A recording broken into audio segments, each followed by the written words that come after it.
Começando então mais um diário de bordo 2020 11 25 de aqui.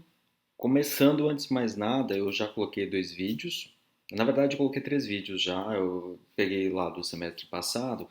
Um era só fazer a apresentação das várias ideias online, que eu achei que era vale a pena, era bem interessante já mostrar os vários tipos de ideia, os que têm mais funcionalidades, menos funcionalidades e as linguagens que estão disponíveis.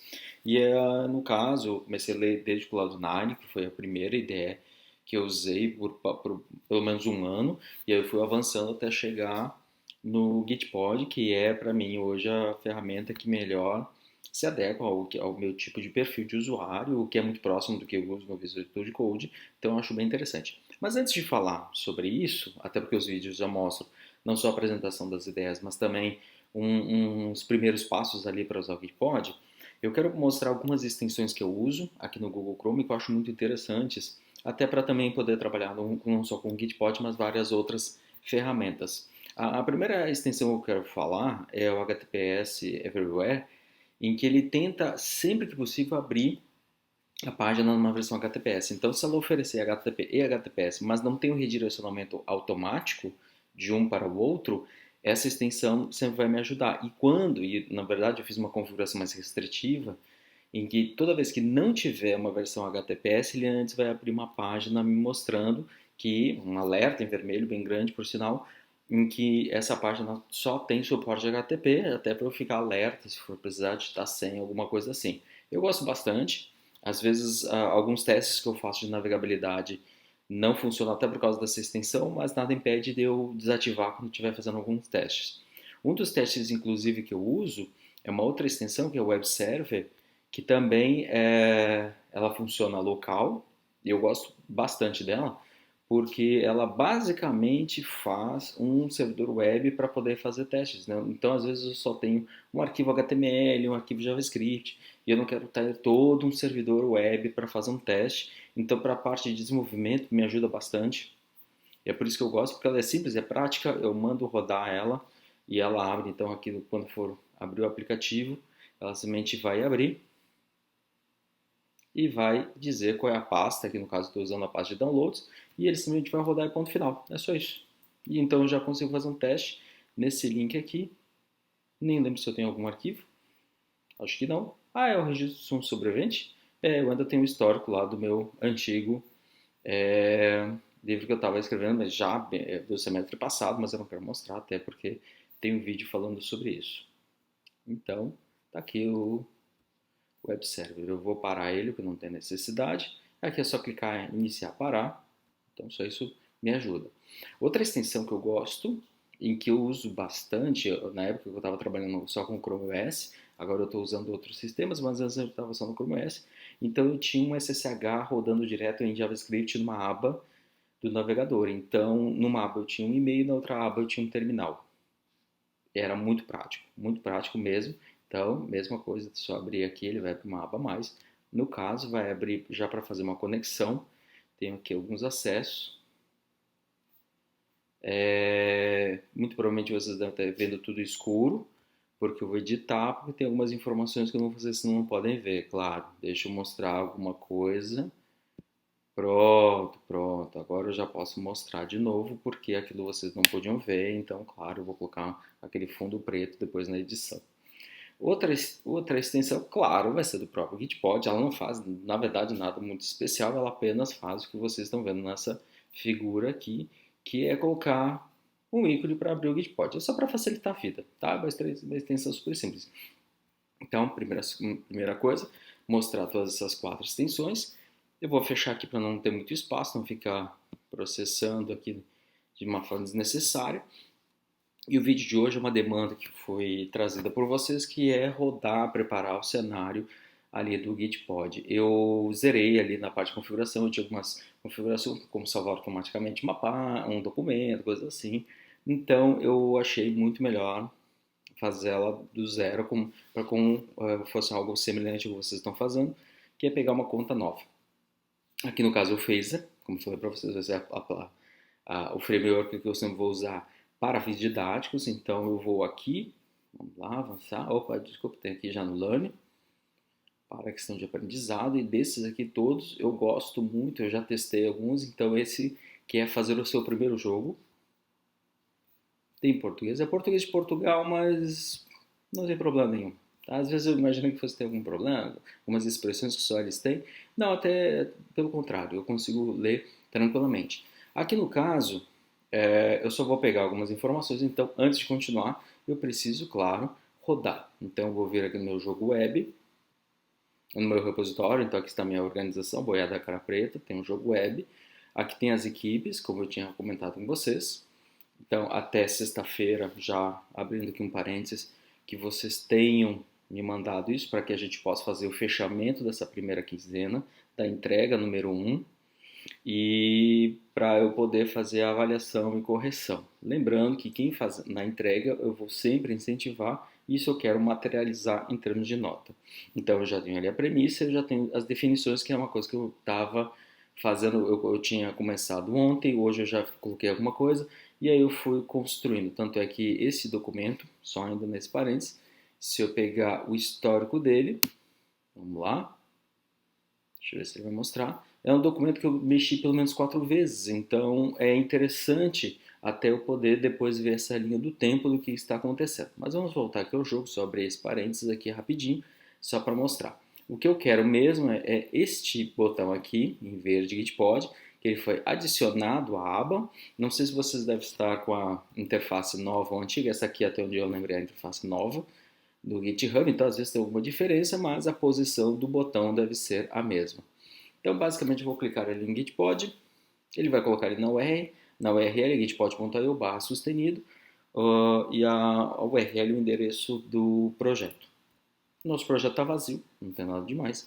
Então, eu só vou fazer esse começo, essa preparação, até porque tem algumas coisas que eu faço um pouco diferentes do tutorial, porque eu acho que em termos de sintaxe ele organiza melhor, fica mais bacana, até eu vou mostrar uma extensão que eu uso e assim segue. Então aqui ele vai abrir a mesma coisa que tem lá no GitHub, então olha só, eu tenho um terminal aqui, né? Tenho lá o ls, etc.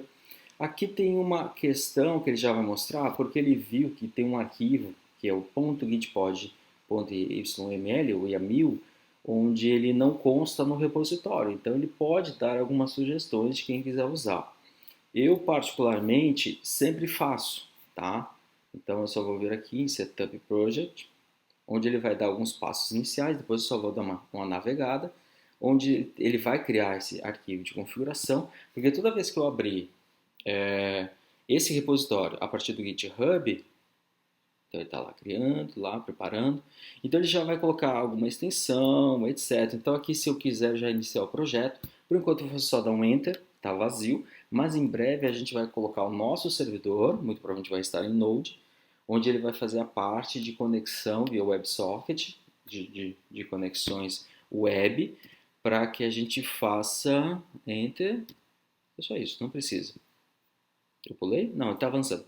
E aí que a gente consiga depois, então vai ter um init, que é toda vez que eu criar esse container, criar esse workspace aqui do tipo pod, ele vai rodar, e toda vez que eu rodar ele, seja iniciando ou reiniciando, ele sempre vai rodar um comando. Então, normalmente no init a gente tem o costume de instalar os pacotes, as dependências da nossa aplicação, e no command colocar um npm start ou um yarn start, alguma coisa assim, que é para rodar o nosso servidor, uma vez quando a gente tiver a versão multijogador, todos os jogadores se conectaram a um servidor único, vai ser esse, então a gente vai estar rodando ele sob demanda e de uma forma mais automatizada. Ok, então aqui ele vai ser, aqui a gente quer usar uma imagem base, diferenciada a imagem base dele, como a gente vai estar rodando basicamente o mundo JavaScript, não tem nenhuma necessidade, a gente pode usar ela. Se ele pode atualizar o ritmo, aqui é uma coisa bacaninha, que é ele colocar, e olha só, já vou, e se eu quiser já colocar de volta, colocar numa branch, então o que ele vai fazer é que ele já vai começar a fazer essas modificações, ou seja, vocês podem ver que o arquivo readme.md, que é o arquivo inicial, ele já foi modificado, então essa linha número 1 já está diferente, e ele já vai apresentar algumas coisas. E aí ele já vai começar a rodar. Foi? É isso aí. Ok? Então já posso fechar. Então deixa eu fechar isso aqui, o readme, eu vou fechar o preview, tá? Então ele sempre vai ficar aqui em branco, em destaque. Eu vou fechar este documento, já para a gente ganhar um pouco de espaço. Então aqui mais uma vez eu vou abrir o readme, eu sempre vou apagar todas as abas e voltar a abrir elas, certo? E aí eu vou clicar aqui, que aí ele vai fazer uma pré-visualização dos arquivos MD. Então a diferença é que agora ele também vai colocar um botão, Gitpod Reddit Code. Para quem não tem a extensão do Chrome, é só clicar no botão que também ele vai jogar lá para o Gitpod, certo? Então a primeira coisa é só preparar o cenário ali inicialmente. Então aqui eu tenho os mesmos arquivos que eu tenho lá no GitHub, voltando aqui. Então eu tenho a licença, tanto é que ó, ele me avisou que o Gitpod Setup ele foi criado, já falo dele daqui a pouco. Eu tenho readme, definições e premissas, os mesmos 4 arquivos. Só que, como o Gitpod não quer ficar mexendo no ramo principal, no main, né, que antigamente se chamava master, ele cria um ramo à parte, Gitpod Setup, até para a gente poder ver se tem alguma coisa. Então a gente pode vir aqui, tanto é que vocês podem ver que o readme não tem botão, como tem aqui, ó. Vamos lá, eu vou abrir o readme. Aqui ele está colocando um ícone, que é este ícone aqui, ó. Então vocês podem ver que tem o logo aqui e depois tem equipes, enquanto que no original ainda só tem apenas equipes, porque ele colocou num ramo à parte e eu posso comparar. Por request é quando a gente recebe uma requisição externa e a gente quer aceitar ou não essa sugestão. Então, pessoal lá do Gitpod, então eu vou criar um pull request. Vamos lá, ele vai ver se ele pode fazer alguma coisa, está vendo se já tem alguma dependência, está tudo ok. Então eu vou fazer o merge. Quem vai fazer o merge? Vamos lá. Ele já fez a modificação, então ele já fez o merge. Merge é mesclar, então que eu tinha o meu repositório. O Gitpod deu uma sugestão de modificação. Eu fiz um pull request, ou seja, eu joguei ali, adicionei esta sugestão. Claro, eu mesmo fiz essa verificação, eu mesmo validei essa sugestão e eu aceitei e eu mesclei esse código ao meu repositório. E eu posso até apagar essa branch, porque era só para isso, certo? Então, nessa primeira parte, eu apenas fiz essa inclusão do que aconteceu aqui. Tanto é que o que é bacana, eu posso vir aqui e dar uma olhada, ver o que eu tenho. Ó. Vocês podem ver, inclusive, eu tenho Boi da Cara Preta, Jogos Web, e aí eu posso vir para cá e ficar trocando qual é o ramo onde eu estou. Vou vir aqui para o ramo principal, ramo main, lembrando que o Gitpod Setup foi só para preparar esse ambiente, eu já vim aqui para o main. Vocês podem ver que no ramo principal, olha só que interessante, no ramo principal, no ramo main, não tem o logo. E tem duas novidades, dois commits, duas revisões, aquelas fotografias que eu estava falando do álbum de fotografias, já tem. Então, mais uma vez, só para deixar claro, se eu voltar lá para o Gitpod Setup, está sincronizado, está zerado e tem o logo. Então, vou vir para cá mais uma vez lá no main. Vamos lá, ele vai ver que tem a novidade. Eu vou clicar, porque eu tenho duas para baixar e zero para atualizar. Então, eu vou baixar as duas versões. Vamos aguardar. Então, ele quer fazer um push and pull, ou seja, ele quer jogar todas as novidades e receber todas as novidades, sincronizar em ambos os sentidos. Claro, exatamente isso que eu quero, para deixar sincronizado o meu Gitpod com o GitHub, e aí está o meu logo. Então, ele já está no meu código principal. Essa é a primeira parte, onde eu tenho ali já um logo. Então, se eu volto a dizer, se eu vier aqui em jogo web, vamos lá, já tem o botão aqui prontinho. Não precisa nem da extensão, inclusive, se não quiser. Mas eu particularmente, eu estou já habituado a trabalhar com isso aqui, mas eu sempre deixo disponível para quem quiser, para terceiros, quem não está participando, por exemplo, da minha organização, e posso fazer isso. Então, vamos continuar trabalhando. Eu só vou deixar essas duas abas abertas para mostrar como isso vai se refletir sempre lá no GitHub. O que eu tenho que fazer agora, eu vou abrir o README só porque eu estava usando ele aqui, ou se eu vou deixar um terminal, vou dar um clear aqui, ou Ctrl L, tá? Tanto faz, é indiferente, só para deixar um terminal para mostrar que o Gitpod é diferente de outras IDEs, assim como o Cloud9, ele tem um terminal e esse terminal eu vou, na medida do possível, usar. E aí eu quero já, inclusive, iniciar de fato o nosso tutorial. E desse tutorial, então, agora eu vou começar a colocar os arquivos e produzir. Então aqui, se eu for começar a ler o Phaser, o Framework, etc, etc. E aqui ele diz já para baixar um arquivo, vou copiar o endereço do link, porque eu quero apenas pegar os assets, as imagens do jogo. O código eu vou começar a fazer à mão, até porque eu vou ler isso aqui, e eu sempre peço que toda vez que aparecer um link, sim, vocês leiam esses links. Leiam ele com carinho e ler com bastante atenção, até para quem já está habituado, porque para poder trabalhar bem com o framework, até porque ele vai facilitar. Às vezes a gente tenta fazer algumas coisas à mão, eu tinha esse hábito de fazer as coisas à mão, e depois eu fui evitando uma vez que o framework fazia para mim. Então eu estou aqui na pasta jogo web, que é exatamente essa aqui. Então se eu colocar lá um ls, eu vou ver os meus arquivos, definições, licença, premissa, readme, e eu vou usar o wget. Para quem não conhece, o wget é um cliente HTTP em linha de comando, e vou colar com o mesmo estilo o tutorial, e ele vai baixar e vai aparecer lá o Phaser 3 tutorial. O U é, de novo, é uma novidade, lembrando que a gente está sempre trabalhando com controle de versão, então ele vai sempre mostrar para mim o que está acontecendo, arquivos novos, arquivos modificados, arquivos apagados e etc. Eu tenho um arquivo zip, então eu só vou fazer o unzip para descompactar ele, e ele vai jogar todos esses arquivos. Nesse ponto, eu quero diferir, e somente nesse ponto eu quero diferir um pouco do que acontece no tutorial, porque esse primeiro aqui, o parte 1, eu já quero renomear.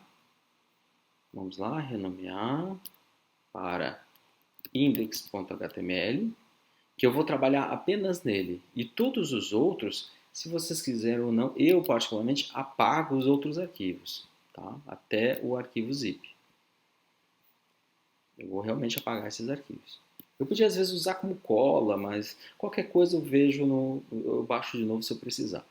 O que eu tenho de novidade são os assets, e eu tenho um HTML. E eu também quero criar um outro arquivo.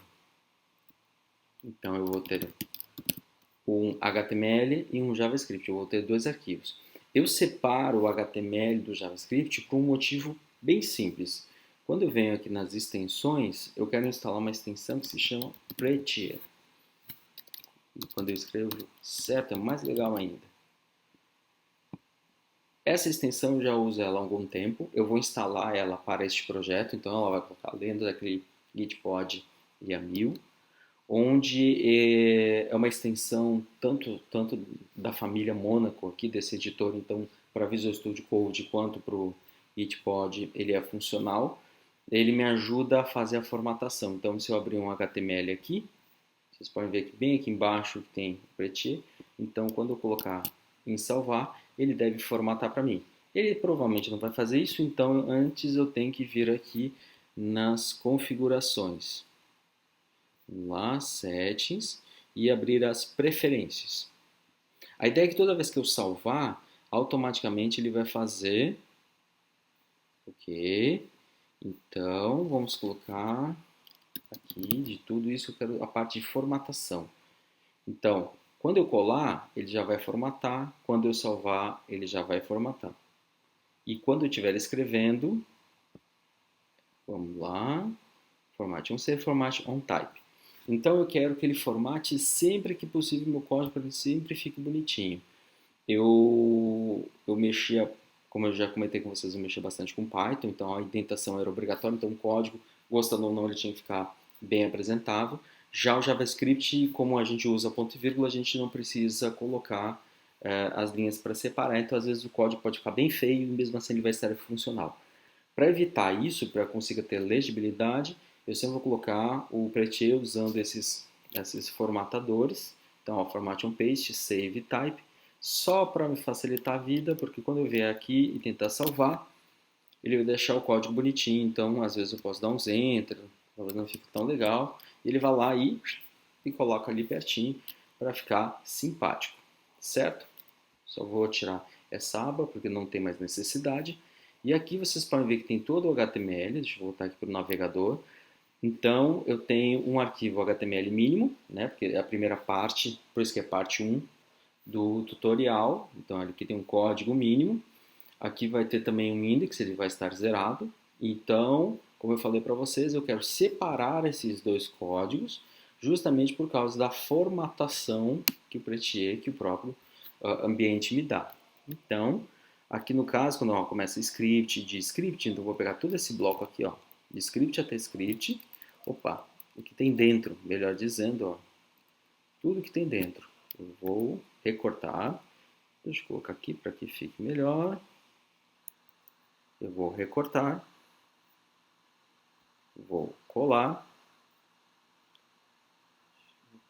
paste, não aceita, então é aqui para paste mesmo. Vou salvar, ele também já vai deixar formatado. A marcação de cores também me ajuda bastante, uma vez que eu já estou habituado com essa interface. E aqui no caso, script type, eu só tenho que colocar então onde está o conteúdo. Eu movi ele para outro lugar. Então, ao invés dele estar em inline, que seria junto dentro do código, eu estou dizendo que o meu script, do tipo JavaScript, vai estar no arquivo chamado index.js, que é justamente esse arquivo à parte. Então ele vai estar ali aparecendo, tudo ok, bonitinho. Então agora eu tenho esses dois arquivos. Até se quiserem, vamos só dar uma navegada quais são os outros conteúdos. Outras coisas que a gente vai precisar é a bomba. Vocês podem ver que ela está bem pequenininha aqui, são figuras pequenas. Nós temos o personagem, que é o Dude. Aqui é uma coisa já bacana, que é por isso que eu gosto de usar framework, porque ao invés de eu ter um boneco com várias figuras, aqui eu coloco uma figura só, e depois a própria ferramenta vai me ajudar a cortar a imagem em vários pedaços, e aí eu posso transformá-la num vetor, ou numa matriz de uma linha só, onde eu coloco coluna 0, coluna 1, coluna 2, coluna 3, e assim segue, célula 0, célula 1, e por aí vai. Então, quando ele está parado, não tem nenhuma ação de teclado, o personagem está parado, então eu tenho que apresentar a posição 0, 1, 2, 3, 4. Então, sempre que ele estiver parado, eu mando ele desenhar na tela a posição 4 da figura. Quando eu apertar a tecla para a esquerda, significa que ele vai caminhar para a esquerda no jogo, então ele vai ficar alternando entre 0, 1, 2, 3, 0, 1, 2, 3, e vai entrar nesse loop, nessa estrutura de repetição, para fazer a animação do bonequinho caminhando. Se eu colocar para a direita, é a mesma coisa. 0, 1, 2, 3, 4, 5, 6, 7, 8, 5, 6, 7, 8 e assim segue. Mesma coisa. Já a plataforma, que vai ser a plataforma onde ele vai pular, lá na animação, é só basicamente um retângulo verde. Nós temos também o céu, aqui um efeito em um degradê, e nós temos as estrelas. Então são figuras relativamente simples para que a gente possa carregar. Só vou fechar aqui e abrir apenas tanto o index quanto o JavaScript, certo? Até aí nenhuma novidade, então eu estou aqui com o meu index, eu só vou clicar aqui nessa aba para eu ganhar um pouco de espaço, a minha tela não é muito grande, a tela é relativamente pequena para fazer a apresentação de muito conteúdo, então eu vou deixar sempre o HTML aqui aberto e eu vou fazer uma pré-visualização. Vou clicar aqui. Então, toda vez que eu estiver mexendo aqui à esquerda, ele vai apresentar o que tem à direita. Deixa eu ver um pouco de espaço, ó. Pode ver que está ali em preto. E a minha imagem é de 1800 por 600. Ótimo. Então, aqui eu tenho o meu código HTML. Não vou entrar em muito mérito agora, até porque eu quero só chamar a atenção de como está o index. Então, aqui está o meu index, é de 800 por 600. Se eu fizesse aqui de 600 por 800, eu vou salvar isso aqui.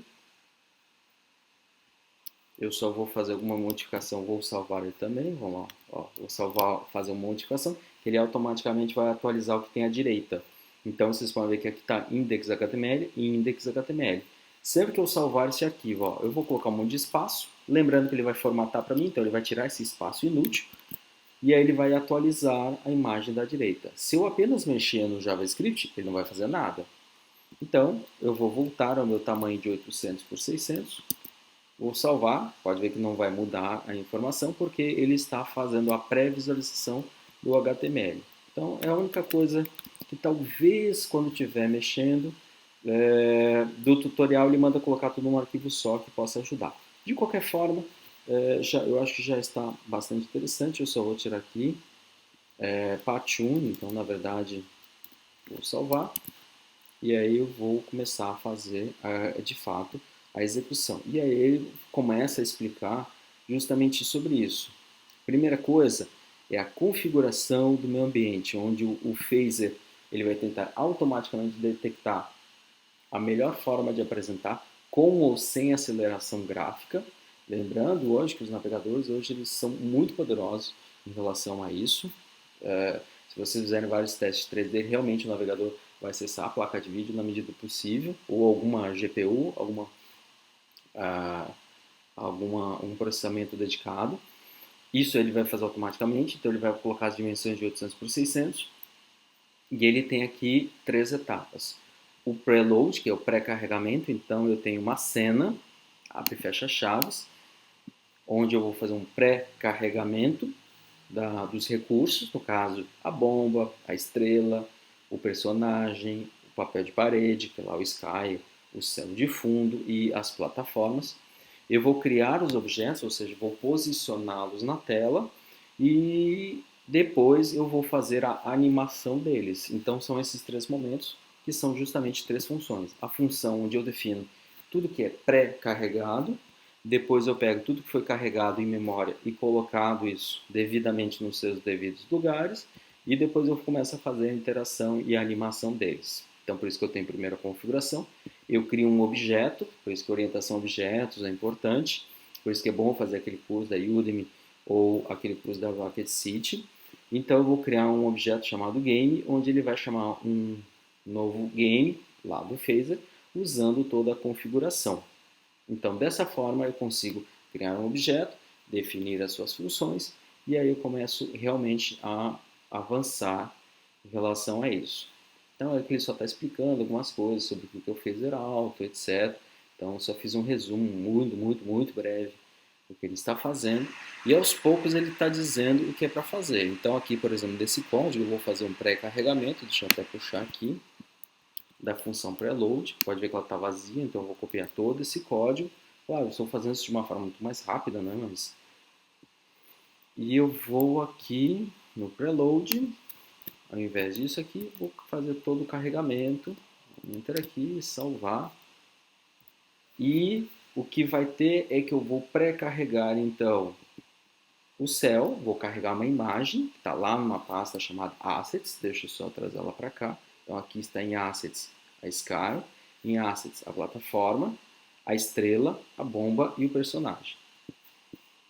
Claro, eu não vou entrar muito agora nesses vídeos para ele não se estender em demasia, só fazer algumas apresentações. Então aqui, ó, this é o próprio objeto, é o próprio jogo. Então o jogo vai carregar em si, então this load, o jogo, o objeto aqui da linha 12, o objeto game, vai carregar load uma imagem. Ele já tem todas as funções pré-prontas. Volto a dizer, é por isso que eu faço tanto a defesa de framework, porque ele acaba facilitando bastante a vida. Então ele vai carregar uma imagem, ele vai dar o nome de Sky para um determinado arquivo. Ele vai dar um nome de ground, de chão, para uma imagem chamada plataforma, um objeto. Então ele vai começar a dar nomes aos bois. Sempre uma piada sem graça. Então eu vou ter a bomba. E aqui, ao invés de ser apenas uma imagem, aqui eu vou estar com uma sprite sheet. Sprite dos desenhos, dos personagens, só que sheet é uma planilha. Então eu vou ter, na verdade, não apenas, de novo, abrindo aqui o nosso dude, onde ele está. Então, na verdade, eu tenho vários bonequinhos ali dentro. Então, deixa eu trazer de novo, fechar aqui para ganhar espaço. Então, o dude, na verdade, eu vou fazer um corte de 32 por 48 para eu formar os retângulos. Então, eu vou criar um vetor, ou uma matriz de uma linha só, onde eu defino qual é a minha largura e qual é a minha altura, e aí eu consigo dizer qual é a posição, quando ele está parado, caminhando à esquerda, caminhando à direita, e assim segue. Tanto é que se eu fizer aqui e salvar, né, eu estava ali salvando, o que vai acontecer? Nada, é exatamente isso. Porque a única coisa que eu fiz até agora foi pré-carregar. Eu não fiz a apresentação desses objetos. Então, se eu avançar um pouco mais, vamos lá, ele fala para eu colocar dentro da função create. Então, vamos lá dentro da função create, ó, dentro do abre e fecha chaves. Deixa eu melhorar a formatação. Vocês podem ver que agora eu tenho this, o objeto game, vai adicionar uma imagem num determinado ponto. Como a imagem é de 800 por 600, ele vai colocar sempre no centro desse ponto. Então, quando eu digo para colocar de 400 e 300, então 400, 400, 800, 300, 300, 600. Então, ele vai colocar no meio e expandir a partir desse ponto central a imagem de forma que ela vai ficar então centralizada. Claro, eu estou salvando o index, não vai acontecer nada. Então deixa eu só colocar um espaço ali, salvar o index, e agora eu já tenho alguma coisa que é a imagem de fundo. Então o que o tutorial vai fazer é justamente isso a partir de agora. Ele vai mostrar os pequenos passos. Então agora bote uma imagem de fundo. Então, mais uma vez ali. Então, caso tenha alguma dúvida, aqueles vários arquivos que eu apaguei, parte 2, parte 3, até o parte 10, é mais ou menos como uma cola. Tá com dúvida? Pode recorrer à cola, eu apaguei. Tá? Talvez eu me arrependa daqui a pouco, mas por enquanto não tem problema nenhum. Aqui só explica questão de posição, etc, etc. Então, ó, eu posso até colocar também uma estrela, que é uma sugestão que ele dá. De novo, pessoas, o que é interessante é que ele é bem explicativo. Eu escrevi alguma coisa errada.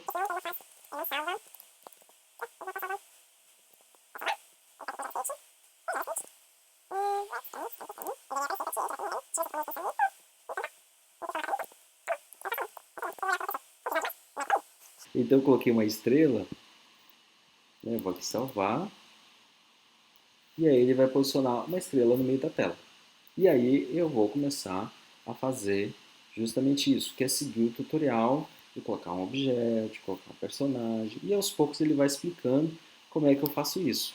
Então aqui, por exemplo, eu coloco uma imagem, e aí eu vou usar a mesma figura para colocar um ground, né, uma plataforma, numa posição, um ground em outra posição, um ground em outra posição.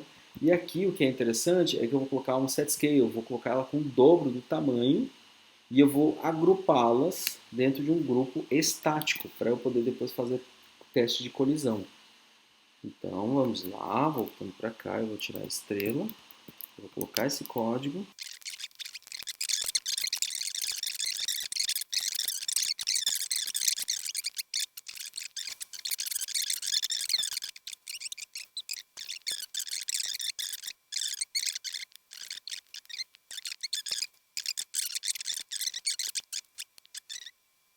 Ah, mas antes que possamos fazer isso, muito bem, a gente não lê, então nós vamos colocar a física.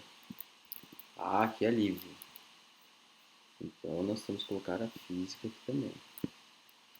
Antes que possamos fazer isso, né? Meu jovem programador, meu pequeno padawan. Agora nós fazemos. Quando é para funcionar, a coisa funciona. Por quê? Porque a gente lê. Tá, gente, provavelmente eu vou cortar essa parte toda, porque isso aí vai demorar muito e vocês ficarem vendo eu aqui batendo cabeça, porque, de novo, eu não li o tutorial. Então vamos passar. Eu podia ter lido lá o parte 3 parte 4, né? Pois é, bem feito. Eu já falei isso uma vez, né? Vou falar de novo. Então eu só vou continuar, não vou passar mais vergonha aqui. Então agora eu acho que você já consegue se virar sem mim, até porque eu não sou exatamente o melhor apresentador de tutorial. Vocês viram que metade das coisas funcionaram, por quê? Porque eu não li o tutorial direito, certo? Mas pessoas, só voltando aqui, então se vocês quiserem, podem mexer as posições. Então eu posso, ao invés de 600, colocar um 400, fazer algumas pequenas modificações e ver o que vai acontecer. Só que mexer, salvar o arquivo, que daí ele já vai atualizar automaticamente, e aí a gente consegue mexer, por exemplo, nas posições das plataformas, mexer com os objetos. E o importante agora é justamente interagir, mexer, brincar, se divertir um pouco, para começar a fazer não só o tutorial, mas interagir com ele para poder se apropriar. E o resto agora é só tocar o tutorial melhor do que eu, claro, né? Ler o tutorial é importante, né? Faça o que eu digo, não faça o que eu faço. E aí, tocar em frente porque essa é uma das tarefas lá para sexta-feira. Então, por favor, não faça o que eu não fiz. E olha que eu marquei como feito, né? Mas eu fiz, gente, eu fiz. Não, agora vamos ser honestos. Eu fiz, mas faz tempo. E como eu tenho pressa, porque agora são meia-noite e 43, eu ainda tenho que editar e publicar o vídeo. Então, claro, é uma desculpa muito furada, mas é a única que eu tenho neste momento. É isso.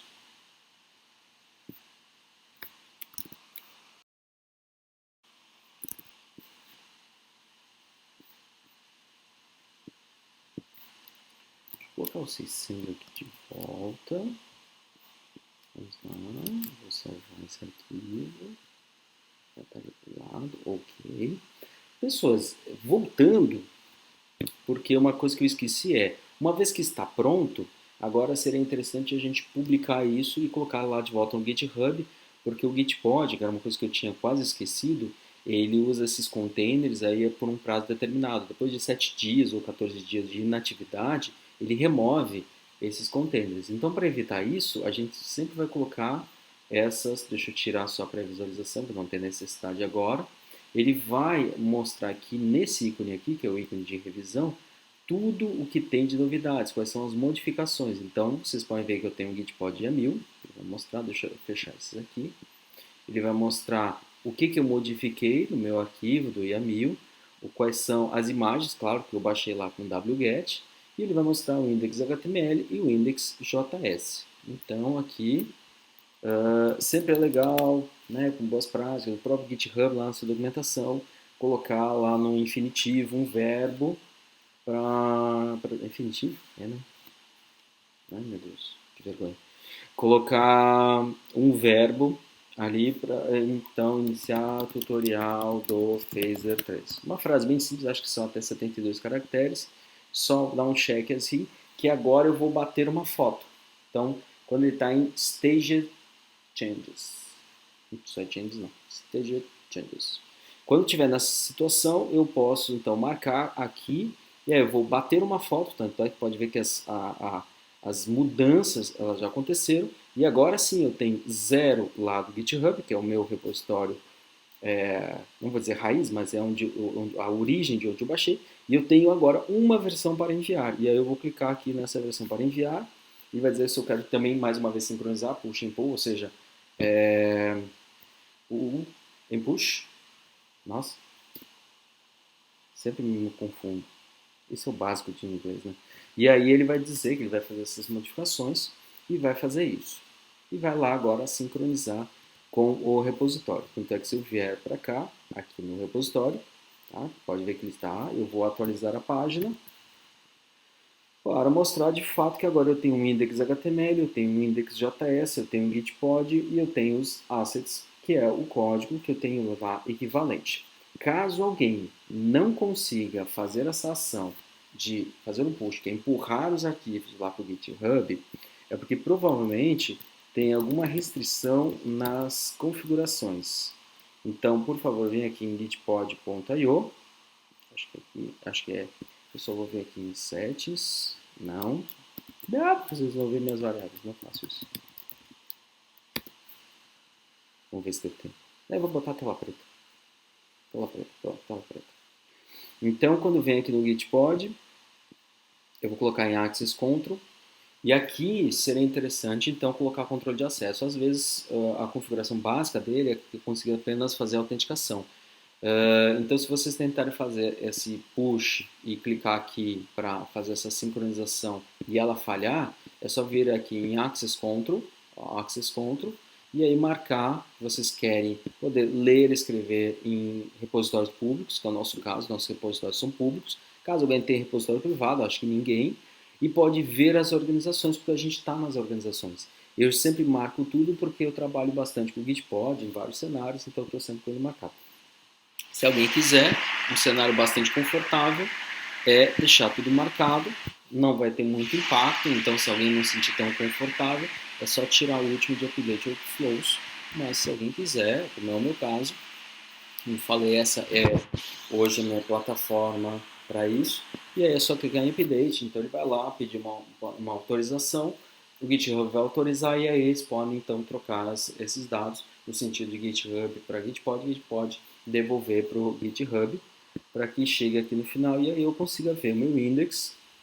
Ó, tá meu código do index. Ó, ver nessa linha particular carregando o index. Vou voltar aqui. Voltar, legal. E aí eu tenho meu index.js. Depois de ler o tutorial, que daí eu sei que vai funcionar, porque eu coloquei a física, né? Eu criei a variável, e aí depois eu consigo colocar os objetos, e aí vai ser possível visualizar isso. Se alguém ainda quiser uma coisa ainda mais legal, pelo fato de eu ter colocado de index HTML e index JS, pode já vir aqui em settings, do seu próprio repositório. E vamos lá, onde está? Vocês podem fazer com que o GitHub Pages ele vá mostrar. Então eu vou colocar aqui no repositório principal, direto na raiz, e aí eu consigo fazer com que. Tomara que não seja rápido. Não é, tô brincando. Mas tomara que não. Então, ele já vai mostrar, o meu jogo já vai estar disponível em https://organização ou usuário.github.io repositório, do cara preta.github.io jogo web.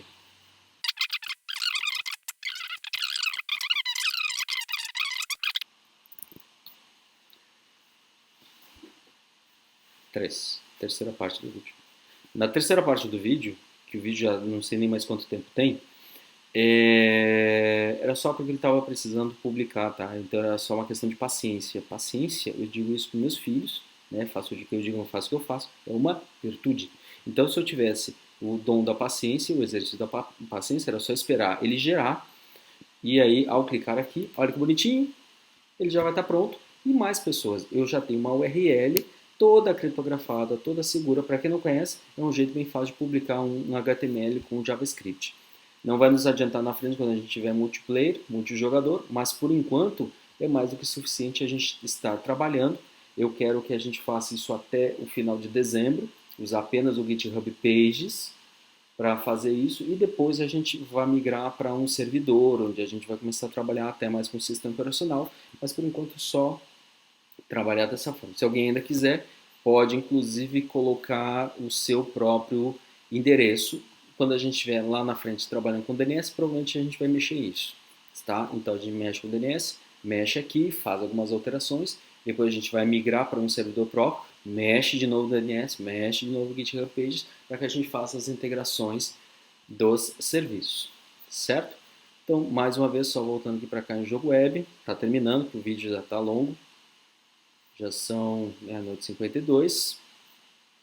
Então aqui, quando eu vejo agora um commit, ele vai marcar aqui com o verdinho, quando ele já está criando ou não as páginas. Então toda vez que eu fizer um commit, ou seja, eu venho aqui, salvo, né, eu venho nessa aba, dou um check e faço a sincronização com pull e push, ele vai gerar um novo commit. Cada novo commit vai gerar uma página nova e aqui ele vai dizer se deu certo ou errado. E aí sim eu vou estar, ó, aqui em detalhes, ele já vai mostrar o meu jogo rodando. Agora sim, em definitivo, é isso.